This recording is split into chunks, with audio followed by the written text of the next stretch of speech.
दोस्तों, देश भर में आए दिन हत्याओं के मामले सामने आते रहते हैं। ज्यादातर केसों में पुलिस अपराधी को पकड़ लेती है, लेकिन इसके बाद भी ऐसे कई केस हैं जो आज तक मर्डर मिस्ट्री बने हुए हैं।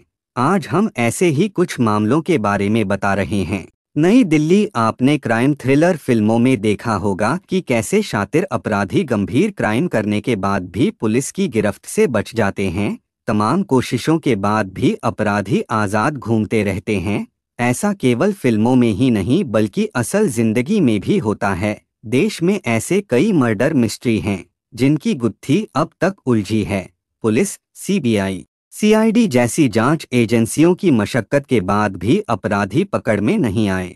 ये केस न्यूज़ में खूब चर्चा में रही। आज हम आपको ऐसी ही एक मर्डर मिस्ट्री के बारे में बता रहे हैं जो आज तक अनसुलझी है। Aarushi murder case. इतिहास की सबसे रहस्यमय हत्या। 16 मई 2008 सुबह का वक्त। नोएडा की एक सोसाइटी में 14 साल की आरुषि तलवार का शव उसके कमरे में बेड पर मिला। बराबर वाले कमरे में माता पिता सोए थे।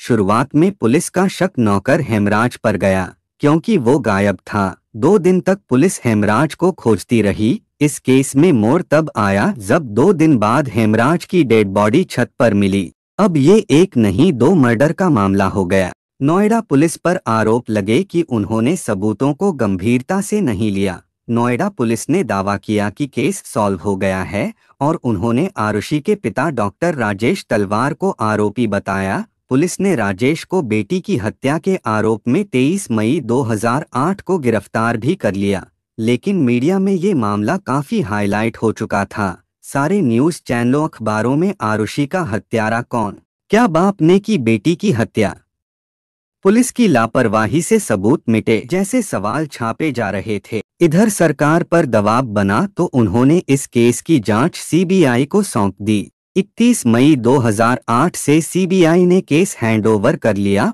और नए सिरे से जांच शुरू की। फिर से मर्डर सीन रिक्रिएट किया गया। गवाहों के बयान फिर रिकॉर्ड हुए। एक एक पहलू पर ध्यान दिया गया। राजेश तलवार का नार्को टेस्ट हुआ। केस चकरघिन्नी की तरह घूमता चला जा रहा था और वक्त रेत की तरह निकल रहा था। सीबीआई की जांच में केस में शक की तलवार परिवार से हटकर नौकरों और कंपाउंडरों तक पहुंच गई। सीबीआई ने राजेश के करीबी दुर्रानी परिवार के नौकर राजकुमार को गिरफ्तार किया। इधर राजेश 50 दिन जेल में गुजार चुके थे।